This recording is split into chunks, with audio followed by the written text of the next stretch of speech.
जमिनी घेतल्यात. मनोज जरांगे यांचा राईट हँड, ज्यांच्या घरातच सगळे मंत्री संत्री आमदार ठेकेदार इथे येतात आणि बंद दाराच्यावर सेटलमेंट करतात.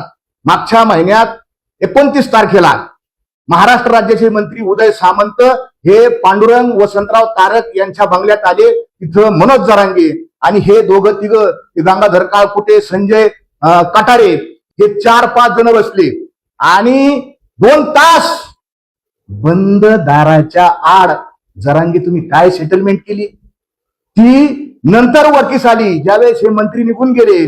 आणि 12 तारखेला, किती तारखेला, 12 तारखेला, 12 मेच्या दिवशी पांडुरंग वसंतराव तारक आणि त्याचे सख्खे 2 मेव्हणे यांनी 27 एकर जमीन, थोडी थिडकी नाही, 27 एकर जमीन अंतरावधी सराटीला खरेदी घेतली. जरांगे उत्तर दे, कुठून आले पैसे? आंतरवादीच्या या आमच्या माय माऊल्या आहेत ना, त्यांचं जे रक्त सांडलं ना, ते रक्ताचा सौदा केलाय मनोज जरांगे तू.